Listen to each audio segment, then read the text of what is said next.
Welcome back to Mac Stories Unwind, the show that's all about the picks. This week's episode is brought to you by SaneBox. I'm John Voorhees, and with me is Federico Vidici. Hey, Federico. Hello, John. How are you? I'm doing all right. We've got, we're going to have a couple of really good episodes coming up over the next couple of weeks. I'm excited about today's episode because it kind of combines, I guess, two things that we pick a lot on this show, which are TV shows and video games. Yes. And I'm going to let you kick it off with what you've got. Well, I feel like I've been keeping an eye on this since its original announcement, and it's one of those shows that like everybody's been talking about it on Discord, on Mastodon. I assume people are talking about it on Twitter. I wouldn't know because I'm not checking my timeline. But my pick this week is The Last of Us on HBO Max, the TV show for The Last of Us, the video game. So my spoiler alert is the show is as good, if not even better, than what the posts and the articles and the headlines are saying right now.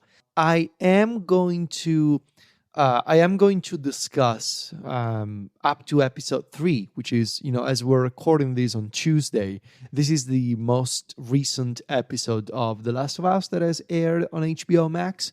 I have been watching both on HBO Max as well as on, we have this service in Italy called Now TV, which is basically the streaming version of Sky. And more specifically, we have Sky Atlantic. Sky Atlantic being like the Sky channel that airs like as soon as possible TV shows from the US. Interesting. And so Sky, you can, I don't have a Sky like satellite dish. I don't have a Sky decoder like TV box. But Now TV is like the streaming service for Sky. So I've been paying like €3 a month to watch some Sky content. And as it turns out, I can also watch The Last of Us there. However, episode 3, I still had to watch on HBO Max with the VPN and everything because on Now TV in Italy, episode 3 was only available in original language, great, but with Italian subtitles, which I don't want to see when I'm watching a TV show. Yeah. So some context here. So this is a TV show based on the video game The Last of Us. They came out originally, made by Naughty Dog, came out originally on PlayStation 3, I want to say. That's right. In 2013. So 10 years later, in 2023, we finally got a TV show for The Last of Us. This was written for TV by Craig Mazin. You may have heard of Craig because he also made the excellent, incredible Chernobyl drama TV series a few years back. I loved that show. That was a great show. Yeah. They don't love the story. I mean, it's not a great story, but it was told really, really well. For a tragedy, it was a story well told with a great cast of characters and great pacing, which are characteristics that I am already finding in the TV adaptation for The Last of Us. Importantly, however, the TV show for The Last of Us was also directed by Neil Druckmann, the creator of The Last of Us at Naughty Dog. And I think one of the key things to consider here is that this is a retelling of the first Last of Us video game. So some context in case you've never heard of the video game or this TV show before. There has been a global pandemic. Yes. In this, and I'm gonna get to that in a minute. In this case, it's not a virus; it's a fungus. This mutation of the cordyceps fungus that has infected the entire population of Earth, and due to this fungus, people turn into this like zombie-like creatures. They're called the infected, that turn violent and start biting and attacking and killing other people so that everybody can get infected. This is a mutation of the cordyceps fungus, which is a real thing, by the way. The cordyceps fungus is a real thing that can infect insects, in fact. which is very gross. Don't Google it, trust me. Okay. But it's very much a real thing, and this is the premise of The Last of Us. You follow, the game starts in September 2003. I said the game also applies to the TV show. The TV show starts in September 2003. You follow Joel Miller, who's a carpenter, I want to say, mechanic, something like that. Yeah, he's like a builder, like a home builder, I think. Yeah, he's like a builder. And his daughter, Sarah, due to this sudden and violent outbreak of the cordyceps virus or fungus all across the globe, including Austin, Texas, where Joel lives with his daughter, essentially the entire population of every city, of every town on Earth gets infected in a matter of hours. And so that night, you start seeing explosions on the streets, people attacking each other, people trying to flee on the highway with their cars. And due to a series of events, spoilers for the end of the first episode of The Last of Us, Sarah, the daughter of Joel, dies. And we see this time jump 20 years into the future, 20 years later. So it is now, quite appropriately, 2023. Mm-hmm. And the cordyceps fungus has taken over planet Earth, has taken over the world. Now people, the one who survived, first of all, the outbreak has not been fixed, has not gone away. There's no vaccine, there's no cure. The few people who have survived have sort of started living into these QZ, these quarantine zones, effectively like little walled off, closed off communities where cities used to be. And one of the themes of the Last of Us video game, which made the game very impressive, visually speaking at the time, and I believe which also makes the TV show even more impressive, is the theme of nature reclaiming planet Earth, reclaiming urbanized civilization. You see these destroyed cities that were bombed because at some point it was suggested that the only way to deal with the cordyceps fungus was to bomb cities and essentially set people on fire. It was the only way to kill them, at scale effectively. You see all these bombed cities that were bombed 20 years ago and were abandoned 20 years ago and never fixed. And so, for example, you start the game and the show in Boston, and the first time you see the landscape of Boston, or what Boston used to be, you see the skyscrapers that have fallen down, and they are still there, but now with trees and vegetation and plants and wild animals.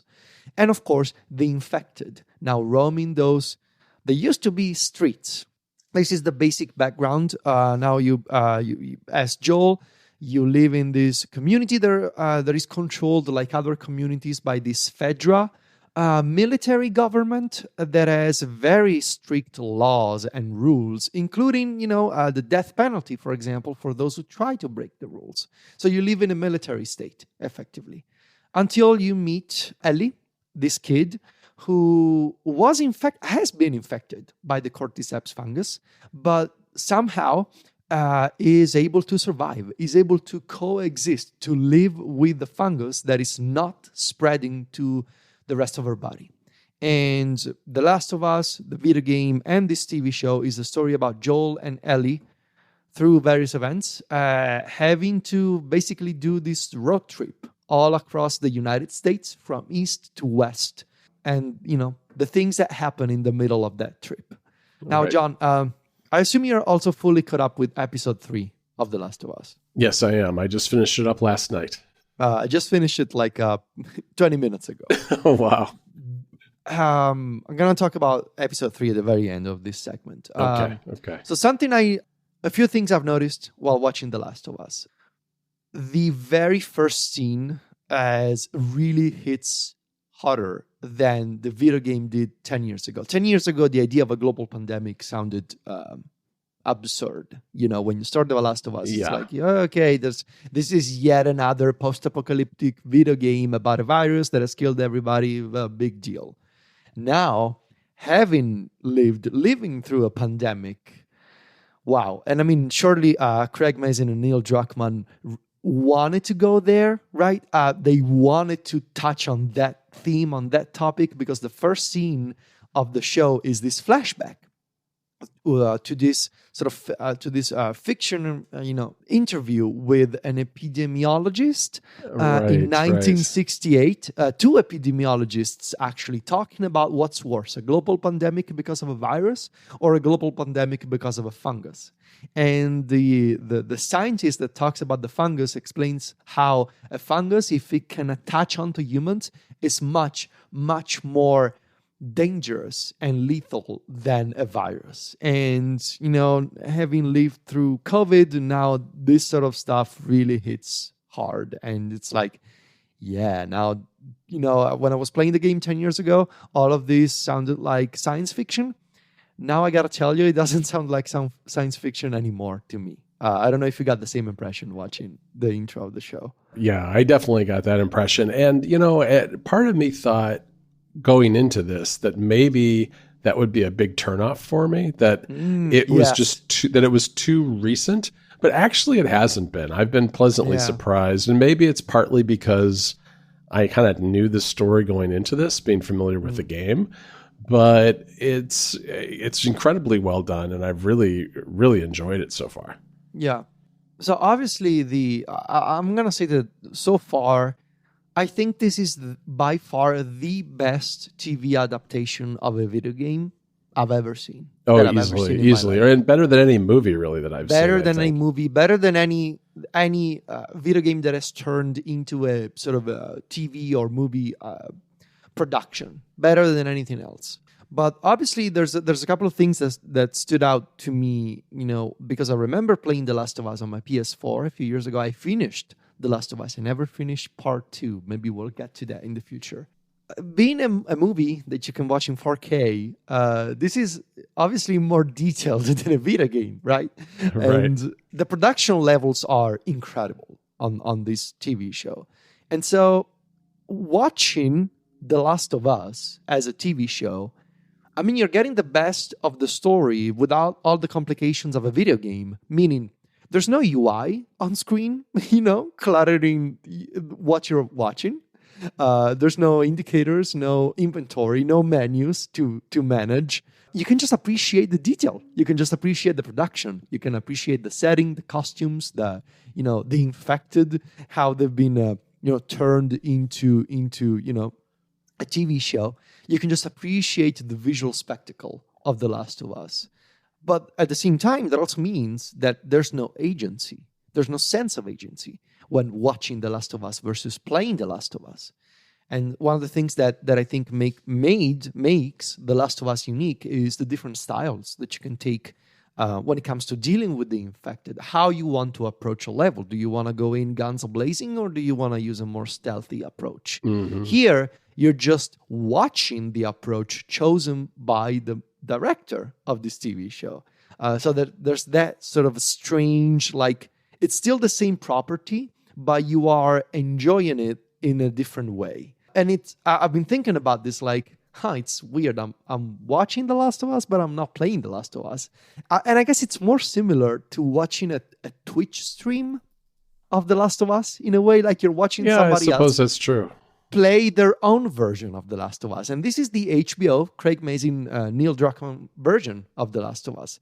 And I also, so far, episode 3, I am appreciating how the Mazin and Druckmann are not afraid to deviate from the source material of The Last of Us. Episode 3 is about the story of Bill and Frank.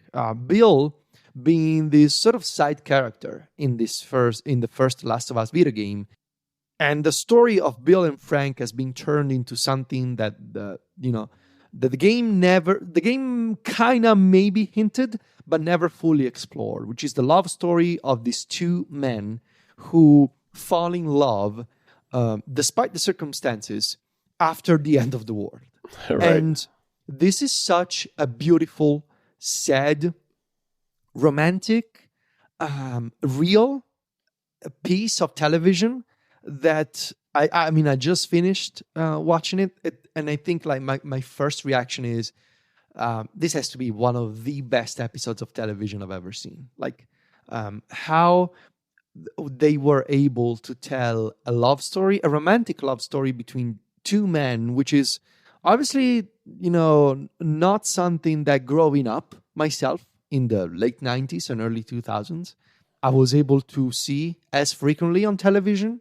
And it was told so beautifully and with such sweetness, but also realness in other moments. And I don't want to spoil how it ends, but I just wanted to say that none of this takes place in the original The Last of Us video game. But it totally, like, after having seen this episode, it might as well, right? It makes perfect sense as a way to extend the story of The Last of Us. And so if this, we're only 3 episodes in, and I believe that The Last of Us has already been renewed for a second season on HBO Max. But if this is what we can expect, like, take the source material, follow the source material where it matters, but also don't be afraid to take risks and deviate from it, I cannot wait for more. Yeah, I'm the same way about it. I think that that's actually a very interesting point that you make, because at other times during this show, you feel like you're back in the game. I really felt that way in the first episode when you're in the pickup truck trying to get away from the house. And the first person perspective. Yeah, exactly. It very much felt like playing the game. I've had there've been a couple of other moments in the series so far where I felt like that too, where it was very much straight out of the game in terms of the storytelling, but it also gives the creators an opportunity to go deeper and do a lot more with the characters and the environment and the story as a whole, because some of that stuff kind of happens off camera, if you will, when you're playing the game. I mean, you're playing the game in first person and you're doing what you're doing. And this allows them to do even more storytelling. I think too, The Last of Us, I think one of the reasons it probably succeeds as a TV show is that the game itself is very narrative driven. It's very cinematic in its scope and the way the game plays, right? And so I think that really helps it work a lot too. This episode of Mac Stories Unwind is brought to you by SaneBox. Inbox Zero is a thing of the past. We're all so inundated with email messages that it's no longer possible to respond to everything. It's about responding only to the important things, the messages that truly matter. And that's where SaneBox comes in. It's like a robotic Marie Kondo for your email. As messages flow in, SaneBox does all the triage for you, leaving only important messages in your inbox and directing all the other distracting stuff to your Sane Later folder. That way you know what messages you have to pay attention to now and the things that can wait till later. It also has nifty features like the Sane Black Hole, where you can drag messages from annoying senders so you never have to hear from them again. Sane reminders to ping you when someone hasn't responded to your email after a certain amount of time. And very soon, SaneBox is introducing a brand new tool called Deep Clean to help clear out those old, unnecessary messages. Best of all, you can use SaneBox with any email client or phone, wherever you check your email. See how SaneBox can magically remove distractions from your inbox with a 2-week free trial. Visit sanebox.com/MacStories today to start your free trial and get a $25 credit. That's SANEBOX.com/MacStories.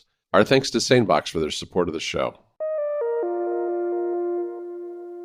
Federico, I am going to do a little mini pick to add on to your big pick because your pick is such a good one. I mean, I wholeheartedly am there with you on it. I'm watching this. This is one of those few shows that I'm actually trying to watch just about in real time, because these episodes are coming out on Sunday evenings where I live.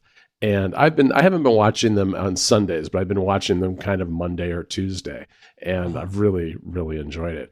But I've also, because I enjoyed the first couple of episodes so much, last weekend I picked The Last of Us video game back up, part 1. Nice. And this is the... so this is the remastered version. Yes, well, it's the remastered version. I guess remaster, yes. Right? They kind of call it a remake. They did it twice. Yeah, they did, because they did a remaster really not that long after the original game came out, because the original game came out right before the PS4 launched. So they updated it so that it took advantage of the PS4.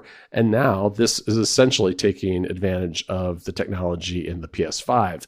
And wow, I mean, I knew from seeing a lot of screenshots online and video clips and things that they had done a lot to update the graphics in this game, but it's really stunning. I mean, it's remarkable. I mean, obviously they took a lot of the technology and things they learned from Last of Us Part 2 and applied those here. This all has the same original motion capture and voice acting and everything like that, but they've basically redone all of the graphics completely in this game. And it's very, very smooth. There's also deep integration with the DualSense controller. It's really, I think, next to maybe Spider-Man Miles Morales, it's one of the best DualSense controller implementations that I've seen. Nice. Yeah, it's really nice. Now, I mean, some people are probably upset that they did this again. They did another remake and they asked for $70, which, kind of a bold move after 10 years with a game. But although I owned the older versions of the games, I had never really played them much. I'd never played Last of Us Part 1 all the way through. And so I haven't really minded that aspect of it. And I've just been enjoying the incredible visuals as I play this on my couch on the PS5. It's been the download includes the Left Behind prequel. I don't know if you've played that. I have not, but looking forward to kind of digging into that after I do the main story. But I'll put some links in the show notes too, because there are some great behind the scene videos that are available on YouTube that Sony did when this was released. And it gives you a sense for not just the before and after looks of the game, but also kind of how Naughty Dog went about doing it. There's a lot of discussions with some of the creators of the game, which I always find that behind the scenes stuff really interesting. All right, Federico, that's it for this week's episode of Mac Stories Unwind. You can find the two of us over at macstories.net and, of course, on Mastodon, where the easiest way to find our profiles is to go to your browser and type in Viticci.macstories.net or John Voorhees at macstories.net, because those are special URLs that we set up just for listeners so they can find our profiles and follow us from there. And, of course, you can find us on Instagram, where Federico is at Viticci. That's VITICCI. And I'm at John Voorhees. JOHNVOORHWS. Talk to you next week, Federico. Ciao, John.